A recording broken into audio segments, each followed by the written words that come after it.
Atenção! Começa agora uma teleaula de História do Ensino Médio. Você vai assistir a teleaula de número 52. Bons estudos!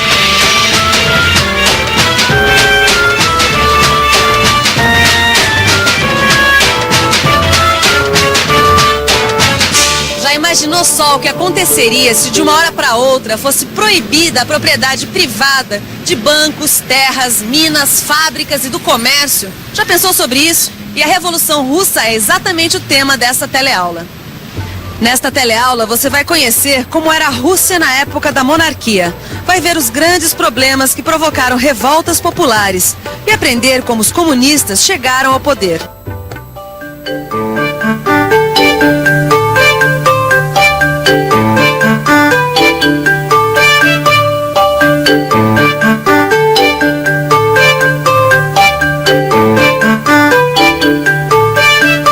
Um dos eventos mais importantes do século XX foi a Revolução Russa, em 1917. Representou a primeira vitória do socialismo revolucionário na história e aconteceu num país tão grande quanto cheio de problemas. No final do século XIX, a Rússia era o mais extenso país da Europa. Era um império economicamente atrasado em relação às potências do continente e onde grandes proprietários detinham a maior parte da terra. E um império governado com mão de ferro pelos czares. Czar era o nome que se dava ao imperador russo. Um deles foi Alexandre II, que em 1861 chegou a tentar algumas reformas sociais.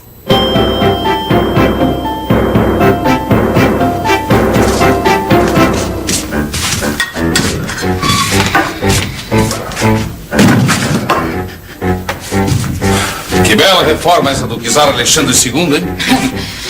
A gente está tão miserável quanto antes. É. E pensar que a gente acreditou que alguma coisa ia mudar. Também, quando ele anunciou que ia libertar os servos e distribuir terras, todo mundo pensou que depois de muitos séculos as coisas iam melhorar para os camponeses.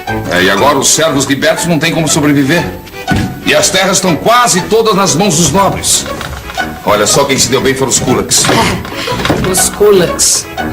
Esses poucos que têm terra suficiente para ser pequenos e médios proprietários. Se pelo menos a gente vivesse em algum outro país da Europa, a gente podia se empregar nas indústrias. Mas aqui... Bom, então quer dizer que servos e escravos eram a mesma coisa? Não, não é exatamente a mesma coisa, né, Gil? Mas o servo praticamente pertencia a quem tinha terra e quase não tinha direitos, entendeu? Bom, então depois de libertos, além de sem terra, eles não tinham opção de trabalho? Cara, não. Você não tinha indústria? Tinha um pouco, mas o pouco que tinha dependia da economia de outros países europeus, entendeu? A economia russa estava muito mais atrasada do que o resto da Europa. Entendeu? Mas a Revolução Industrial já estava bem adiantada naquela época, né, Vicente? Sim, adiantada em países como a Inglaterra, a França, né? A economia russa ainda era essencialmente agrícola, aqui, ó. Em 1877, a Rússia tem 100 milhões de habitantes. Desses 100 milhões, apenas 1 milhão é de operários. A grande maioria da população é de camponeses pobres e sem terra. E já no começo do século XX, além dessas duras condições de vida, os russos têm que enfrentar uma derrota militar. Em 1905, a Rússia perde a guerra que trava com os japoneses. A derrota e a miséria da população russa refletem a incapacidade e corrupção que reina na corte do Império. E o governo tem que enfrentar manifestações populares. Acontecem greves e motins nas principais cidades. O navio encouraçado Potemkin se junta aos rebeldes, mas as manifestações são violentamente reprimidas pelo czar. Num único dia, mais de 1000 pessoas são mortas frente ao palácio. Na época dessas manifestações do começo do século na Rússia, as ideias socialistas já haviam chegado ao país e se organizavam grupos de oposição. As tentativas de rápida industrialização do país também já tinham criado uma classe de operários. Assim como os camponeses, eles tinham péssimas condições de vida. E as coisas ficaram ainda piores com a participação da Rússia na Primeira Guerra Mundial. A Rússia entra na Primeira Guerra Mundial despreparada e tem que enfrentar o moderno equipamento do exército alemão. Manda 13 milhões de homens para o fronte sem equipamento, suprimento ou assistência adequados. Soldados que passavam até fome, e frio. O resultado é uma série de desastres militares, que junto com as cidades congestionadas por operários mal pagos, o campo por camponeses miseráveis, a inflação e o colapso da economia provocam uma grande revolta. O czar é Nicolau II, em cujo governo tem grande influência a imperatriz Alexandra e Rasputin. Todo tipo de arbitrariedade é cometida. E em março de 1917, as greves e revoltas recebem o apoio de tropas inteiras do exército e obrigam o czar a abdicar. O fim da monarquia russa significou uma mudança no regime político. Você se lembra o que aconteceu no Brasil quando mudou o regime? Pois é, o novo governo russo fez a mesma coisa, convocou a Assembleia Constituinte. Era chefiado por Alexandre Kerensky, que era um socialista moderado, que, entre outras reformas, deu direito de voto a toda a população. Mas esse governo fracassou. O governo foi se tornando cada vez mais impopular.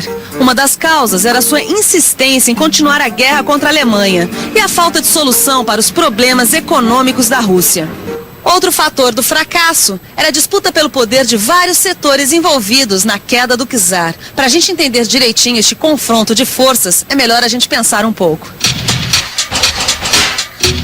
Vamos pensar um pouco. Para derrubar a monarquia, haviam se aliado burgueses, camponeses, operários e a nobreza liberal. O governo provisório é dominado pela burguesia, com representantes das outras classes. Mas a situação da Rússia envolvia problemas sociais, econômicos e políticos mais amplos. Nessa época, os operários já estavam bem organizados nas grandes cidades e queriam uma revolução que significasse uma ruptura política e social, que criasse uma nova ordem na Rússia. Uma de suas formas de organização eram os sovietes, conselhos formados por operários e soldados. Peraí, Vicente, olha. Oi. Sovietes. Será que não foi dessa palavra que se originou a palavra soviéticos? Exatamente. A maior parte dos sovietes, eles pertenciam a uma tendência do Partido Social Democrata chamado bolchevique, que significa maioria. A minoria, que era chamada de menchevique, era liderada pelo Kerensky, que é esse aqui, ó. Olha, então quer dizer que no mesmo partido político tinha os bolcheviques e os mencheviques. Exatamente. Só que os bolcheviques, eles defendiam propostas mais radicais, entendeu? E eram liderados pelo Lenin. O Lenin, ele defendia o fim da guerra da Rússia com a Alemanha, a distribuição de terras para os camponeses e o fortalecimento dos sovietes. Ah, pelo jeito as ideias de Lenin tinham a ver com as ideias de Marx. Exatamente, tinham mesmo. Lenin e os bolcheviques, eles pregavam a ditadura do proletariado. Tanto que o Lenin foi perseguido e foi forçado a se exilar na Finlândia. E de lá ele comandou o movimento bolchevique, que culminou em 1917. Em outubro de 1917, a Revolução Popular explodiu na capital de São Petersburgo. A Guarda Vermelha, criada para ser o braço armado dos bolcheviques, ajuda o movimento a derrubar o governo de Kerensky. Lenin assume o poder e toma medidas para a implantação do comunismo. O governo de Lenin confisca as terras da aristocracia e da igreja, abole a propriedade privada dos meios de produção, como terras, minas e fábricas, e coloca o comércio exterior e o sistema financeiro sob controle do Estado. Em março de 1918, o governo russo assina a paz com a Alemanha. Uma paz em que os russos têm que aceitar muitas perdas. Em inferioridade militar, a Rússia perde a Polônia, Finlândia, os países bálticos e a Ucrânia. Em seguida, começa a Guerra Civil. Os monarquistas, a burguesia e os setores que haviam sido derrotados pelos bolcheviques combatem o novo governo. São chamados de brancos. Os brancos enfrentam os partidários do governo comunista, chamados de vermelhos. As potências da Europa, com medo do movimento comunista, apoiam militarmente os brancos. Ah, estamos perdidos. Os vermelhos vão vencer. Não é possível. Reunimos os monarquistas, os liberais, os capitalistas, os mencheviques, os socialistas moderados. E ainda temos o apoio do Japão, da França, da Inglaterra. E mesmo assim eu acho que não vai dar. Os bolcheviques vão mesmo revolucionar esse país. Você viu o que eles fizeram? Ninguém mais é proprietário de nada. Todas as terras, os bancos, as minas, as fábricas. É tudo propriedade do Estado. Tudo propriedade coletiva. E os trabalhadores é que vão administrar. Que revolução! Peraí, radical? Por que os países resolveram se intrometer no meio dessa história? Não é se intrometer. Os países que tinham ganhado a Primeira Guerra Mundial, né? A Inglaterra, a França e o Japão. Você imagina o mundo todo começando a andar pro lado do capitalismo e de repente aparece um país enorme como a Rússia que resolve virar comunista.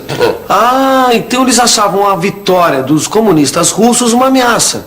Agora, era a primeira vez que isso acontecia, não era, Vicente? Era. A vitória dos revolucionários russos representou o surgimento do primeiro Estado comunista, baseado nas doutrinas de Marx e Lenin. Mas os confrontos não acabaram tão cedo.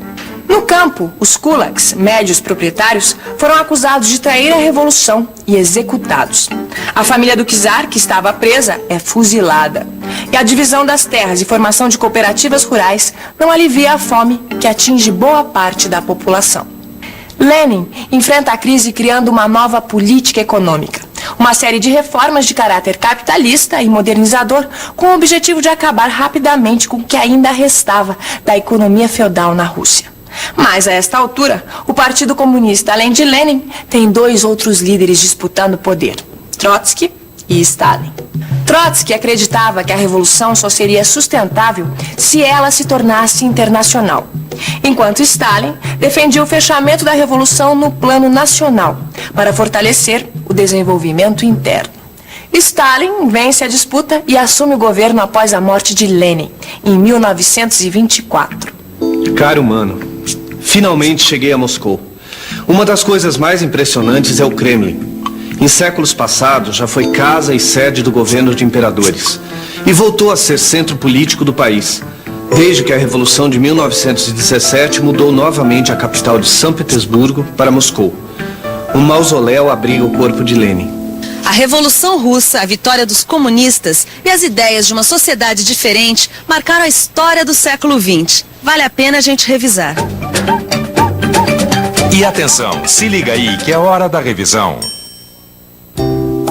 Na teleaula de hoje, você aprendeu que os graves problemas sociais e econômicos da Rússia provocaram manifestações populares contra o governo, que foram violentamente reprimidos. Viu que o governo do czar Nicolau II mantinha o país numa desastrosa guerra com a Alemanha e que a corte era marcada pela incompetência e corrupção. Aprendeu que vários setores da sociedade se uniram na Revolução de 1917 para acabar com a monarquia e que durante alguns meses o poder ficou com a burguesia. E que os bolcheviques, liderados por Lenin, que defendiam a ditadura do proletariado, tomaram o poder, aboliram a propriedade privada dos meios de produção e implantaram o regime comunista após vencer a Guerra Civil. A foice, representando os camponeses, e o martelo, representando os operários, se tornaram o símbolo do regime soviético. Nos anos seguintes, esse se tornaria o símbolo de uma das maiores forças mundiais. Mas isso já é história para as próximas teleaulas. Até